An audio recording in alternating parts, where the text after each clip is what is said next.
సాంఖ్యక శాస్త్రంలో మరొక లెక్క బాహుళకం కనుగొనమని ఎక్కువగా ఇస్తుంటారు. మధ్యగతము, బాహుళకం సంబంధించి అంకమధ్యం సంబంధించిన లెక్కల్లో ఇక్కడ బాహుళకానికి సంబంధించి ఒక టేబుల్ ఇచ్చాడు. 100 మంది విద్యార్థుల యొక్క మార్కులు ఇచ్చాడు. 15 to 24 సంపాదించిన మార్కులు 8 మంది ఉంటే, 25 to 34 20 మంది, 35 to 44 28 మంది, 45 to 54 30 మంది, 55 to 64 10 మంది, లాస్ట్ 65 to 74 65 to 74 నలుగురు ఉన్నారు. ఈ టేబుల్ని బట్టి మనము కావలసిన బాహుళకాన్ని తయారు చేయాలి. బాహుళకం తయారు చేసేటప్పుడు దానికి తగ్గట్టుగా మనం ఒక టేబుల్ తయారు చేసుకుందాం. బాహుళకమును కనుగొనేటప్పుడు దానికి కావాల్సిన టేబుల్ ఏంటంటే తరగతి మరియు పౌనపున్యం రెండు ఉంటే సరిపోతుంది.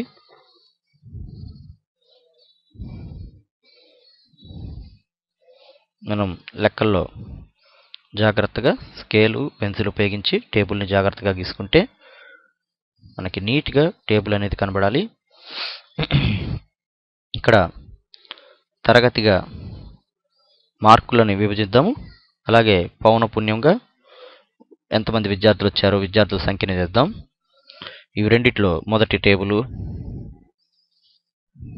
15 to 24 తరగతి మధ్యలో ఎంతమంది అంటే 8. Next 25 to 34, next 35 to 44, 45 to 54, 55 to 64, 65 to 74. ఇక్కడ టోటల్గా రెండో తరగతిలో 20, మూడో తరగతిలో 28, నాలుగో తరగతిలో 30, ఐదో తరగతిలో 10, ఆరో తరగతిలో 4. టోటల్ n = 100 అవుతుంది. ఇచ్చిన దాంట్లో మనకు ముందుగా అత్యధికంగా ఉన్న పౌనపున్యాన్ని f అనుకుందాం. అప్పుడు దానిపైన ఉన్నది f1 అవుతుంది, దాని కింద ఉన్నది f2 అవుతుంది.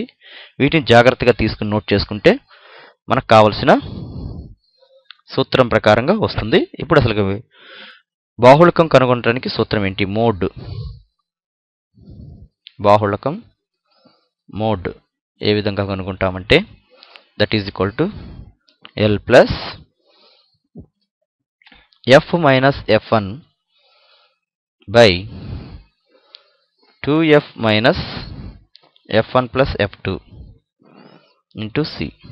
లేదా దీన్ని కొంచెం ఎలాబరేట్గా L plus f minus f1 by f minus f1 plus f minus f2 into c. ఈ విధంగా కానీ మనం చేసుకుంటే సరిపోతుంది. దీంట్లో మనం ఇందాక టేబుల్లో f, f1, f2లు కనుగొన్నాం. L and c అనేవి ఏంటో చూద్దాం. L ఈజ్ ఈక్వల్ టు తరగతి దిగువ హద్దు. ఏ తరగతి దిగువ హద్దు అంటే అత్యధిక పౌనపున్యం ఉన్న తరగతిని మనము బాహుళక తరగతిగా తీసుకుంటాం. దాని నుంచి ఆ తరగతి దిగువ హద్దు నోట్ చేసుకుంటాం. ఇక్కడ మనకు అత్యధిక పౌనపున్యం ఉన్న తరగతి దిగువ హద్దు 44, 45 యొక్క 44 ప్లస్ 45కి యావరేజ్ అవుతుంది. అంటే 89/2 దట్ ఈజ్ ఈక్వల్ 44.5. అంటే 44.5 దిగువ హద్దు. తరగతి అంతరం 10. ప్రతి తరగతిలో కూడా మనకి 10 మార్కులు విభజనగా ఉంది. 15 నుంచి 24 వరకు డిఫరెన్స్ 10. కాబట్టి వీటినన్నింటినీ కూడా మనము మోడ్ బాహుళకం కనుగొంటారు. బాహుళకం కనుగొనేటప్పుడు వాటిని ప్రతిక్షేపించి చూద్దాం. నౌ బాహుళకం is equal to L plus 44.5 plus f minus f1 30 minus 28 by f minus f1 plus 30 minus 28 plus f minus f2 30 minus 10, f2 10, f1 28 into తరగతంతరం 10 దట్ ఈజ్ ఈక్వల్ 44 పాయింట్ అదిలాగే ఉంటుంది.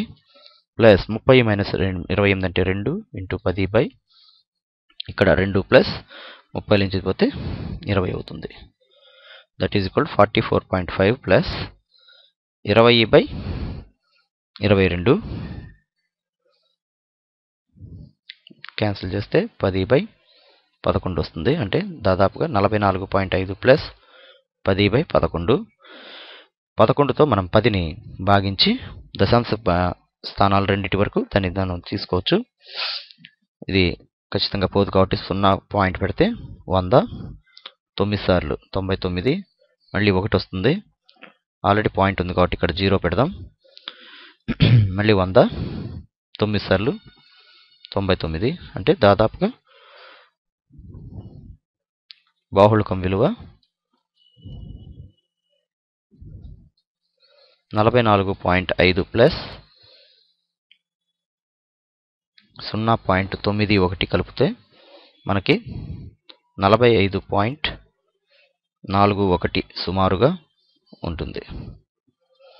2 దశాంశ స్థానాల వరకు మనం దాన్ని భాగాహారం చేసి ఖచ్చితంగా చూపించాలి. బాహుళకం కనుగొనేటప్పుడు టేబుల్ చాలా ఈజీగా ఉంటుంది.